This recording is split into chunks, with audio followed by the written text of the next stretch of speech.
nous sommes ensemble. Bonsoir à tous et bienvenue à ce Flash Info. Apou série une démission politique qui fait polémique.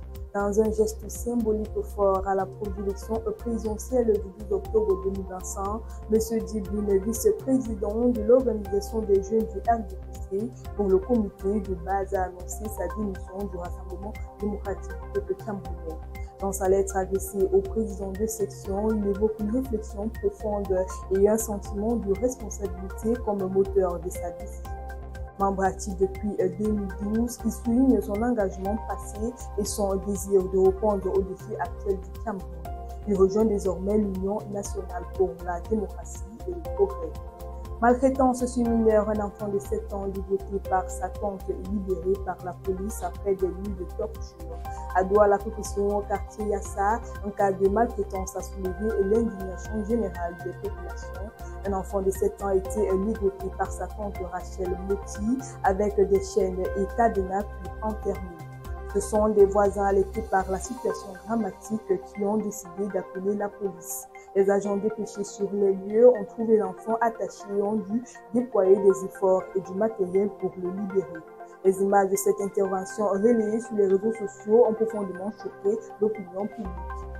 Au Ghana, une présidente de la Cour suprême est destituée dans le cadre de la lutte anti-corruption. Suspendue en avril dernier, le temps d'une enquête pour corruption, la juge Gertrude de Torkono est officiellement limogée de ses fonctions de présidente de la Cour suprême avec effet immédiat sur l'instruction du chef de l'État ghanéen. Elle a été jugée coupable d'abus de pouvoir selon le rapport de la commission d'enquête qui avait été ouverte à son sujet. La situation est inédite au Ghana car c'est la première fois que ce type de scandale se déclare au sein de la Cour suprême. Les Lions U16 lancent leur Afrobasket ce jeudi 4 septembre 2025 face à l'Égypte.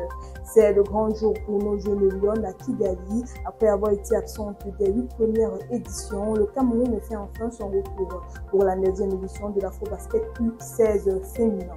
Et quel baptême du feu, c'est l'Égypte, 6 fois finaliste de la compétition, qui se dresse devant nous représentants pour le premier match. L'Égypte, malgré ses 6 finales perdues face au Mali, reste une filière jeune très structurée avec de nombreuses participations à la Coupe du Monde 2017. Il revient maintenant aux Jeux de montrer leur valeur sur le parquet et de porter haut les couleurs du Cameroun. Et c'est tout pour ce point d'actualité, mesdames et messieurs. Merci de nous avoir suivis et restez connectés sur le Campus.